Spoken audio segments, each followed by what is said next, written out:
9월 7일 오늘 성경일독 본문은 에스겔서 10장에서 12장까지입니다. 에스겔서 7장에서 9장에 나오는 것처럼 예루살렘 성전에서 벌어지고 있었던 가증한 일들, 하나님께서 그것에 대한 심판을 이야기하십니다. 에스겔 10장에서 하나님의 영이 예루살렘 성전을 떠나시게 됩니다.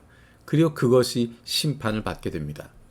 그런데 심판이 하나님이 원하시는 마지막 최종 목적이 아니라고 하는 것을 에스겔서에서도 다시 한번 말씀하고 계십니다. 에스겔서 11장 19절에서 20절에 이렇게 말씀하십니다. 그때 내가 그들에게 일치된 마음을 주고 새로운 영을 그들 속에 넣어주겠다. 내가 그들의 몸에서 돌같이 굳은 마음을 없애고 살같이 부드러운 마음을 주겠다. 그래서 그들은 나의 율례대로 생활하고 나의 규례를 지키고 그대로 실천하여 내 백성이 되고 나는 그들의 하나님이 될 것이다. 아멘. 이 말씀은 심판 이후에 회복되어질, 새로워질 하나님의 사람들에 대한 이야기입니다. 다른 편으로 이야기하면 새 언약이라고 말할 수 있습니다. 이것과 동일한 말씀이 예레미야 31장에서도 나왔습니다.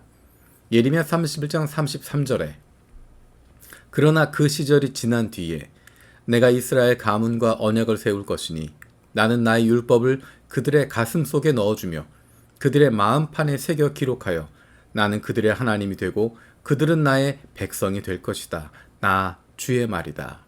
아멘. 에스겔에게도 예레미야에게 주셨던 말씀과 동일한 말씀을 주고 계십니다. 하나님의 심판이 있지만 그날이 지나고 나면 그때 하나님의 날이 되었을 때, 하나님의 통치가 이 땅 위에 직접적으로 이루어지는 그날이 되었을 때, 예언자들이 이야기했던 그날이 오면 하나님의 영을 우리에게 넣어주신다 말씀하십니다.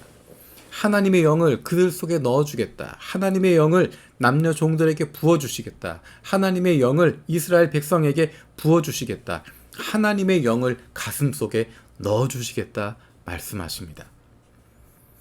주님께서 성령을 우리에게 부어주심으로 그 말씀이 이루어졌습니다.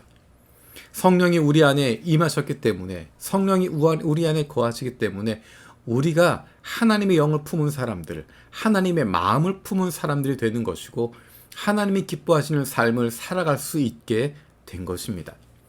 이전까지 우리는 하나님의 뜻대로 살아갈 수 없는 사람들이었습니다. 하나님과 관계없는 사람들이었습니다. 하나님이 원하는 삶을 살아가는 것이 아니라 하나님의 원수된, 하나님을 반역하는 하나님의 대적자가 되었던 사람들이지만 우리 안에 하나님의 영을 넣어주셔서 하나님의 마음을 품게 해주셔서 우리의 돌같은 마음이 없어지고 살같이 부드러운 마음으로 바뀌게 되고 우리가 하나님의 뜻을 알게 되고 하나님의 마음을 알게 되고 그래서 하나님을 닮아가는 삶을, 하나님이 원하시는 삶을, 거룩하신 하나님을 닮은 거룩한 하나님의 백성의 삶을 살아갈 수 있는 힘을 얻게 되는 것입니다. 우리가 율법을 지키기 위해서 그렇게 살아가는 것이 아니라 하나님의 마음을 품고 있기 때문에 이 땅에 율법을 주셨던 그 하나님의 마음을 알고 그 마음을 품기 때문에 하나님의 자녀의 삶을 이 땅 위에서 살아갈 수 있게 되는 것입니다. 하나님의 마음을 품고 이 땅 위에 살아가면 나타나는 모습이 바로 율법에서 말씀하신 그런 모습들입니다. 하나님의 자녀들의 삶이 구체적으로 드러나는 것이 바로 율법대로 생활하게 되고 주님의 규례를 지키고 그대로 실천하며 살아가게 되는 것입니다. 율법을 지키기 위해서, 규례를 지키기 위해서, 그것을 실천하기 위해서 살아가는 것이 아니라 하나님의 영이 내 안에 있고 내 마음이 주님의 마음을 닮아가기 때문에 내 소원대로 기도하지만 그 기도가 하나님이 원하시는 기도가 되는 것이고 내 마음의 뜻을 가지고 나아가는데 그것이 하나님의 뜻과 일치하게 되는 것이고 내 마음의 기도의 제목을 갖고 기도하는데 그것이 하나님이 원하시는 기도의 제목이 되어지게 되는 것입니다.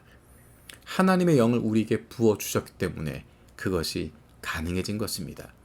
예수님이 제자들이 약속하셨던, 그리고 제자들을 통해서 예수님을 만나게 될 그리스도인들이 약속하셨던 것이 바로 이것입니다. 하나님의 영을 부어주시겠다. 하나님이 그로 말미암아 우리 안에, 주님이 우리 안에 함께 하신다 약속하신 것입니다. 그래서 우리 안에 변화가 일어나게 됩니다. 우리의 생활이 달라지게 되고 우리의 생각이 달라지게 되고 우리의 마음이 달라지게 되고 우리의 뜻이 달라지게 됩니다. 그것이 하나님의 영을 품은 사람들의 모습입니다. 그것이 성령 충만한 사람들의 모습입니다. 우리의 삶은 달라질 수밖에 없습니다. 왜냐하면 주님의 마음을 품었기 때문입니다. 성령을 우리에게 부어주셨기 때문입니다. 우리에게 필요한 것은 성령 충만한 삶을 날마다 누리는 것입니다. 성령께서 우리의 마음 가운데 움직임을 주시고 우리의 마음 가운데 소원을 주시는데 하나님께서 원하시는 것에 귀를 기울이고 그것에 마음을 쏟고 그 길을 따라가는 것, 그것이 바로 성령 충만한 삶을 살아가게 되는 것입니다. 늘 우리 마음 속에는 두 가지의 마음이 왔다 갔다 할 수 있습니다. 때로는 내가 중심이 되기도 하고 때로는 내 마음보다는 하나님이 원하시는 것이 무엇일까 하는 것에 비중을 두게 되기도 하고 그 둘 사이에서 어느 쪽을 선택할 것인가, 어느 쪽을 결정하게 될 것인가 하나님이 우리에게 맡기셨습니다. 우리를 하나님의 자녀로 삼아주셨고 하나님의 백성으로 삼아주신 것은 왕 되신 하나님의 뜻을 품기를 원하는 것이고 아버지 되신 하나님의 마음을 가지고 그분을 사랑함으로 이 땅 위에서 살아가도록 말씀하시는 것입니다. 아버지를 사랑한다면 그분의 말씀을 따르게 되어 있습니다. 하나님을 왕으로 섬긴다면 그분의 뜻에 순종하게 되어 있습니다. 그런데 놀라운 것은 이미 주님께서 우리에게 하나님의 영, 성령을 부어주셨기 때문에 우리에겐 그렇게 살아갈 수 있는 힘과 능력이 있다는 것입니다. 날마다 우리의 삶 속에서 하나님 아버지의 사랑받는 자녀의 삶을 주님 만나는 그 순간까지 날마다 누리게 되길 원합니다. 살아계신 아버지 하나님 감사드립니다. 아버지의 영을, 하나님의 영을 우리에게 부어주셔서 우리의 마음에 하나님의 마음을 품게 하시고 하나님의 뜻대로 살아갈 수 있는 힘을 주신 것 감사드립니다.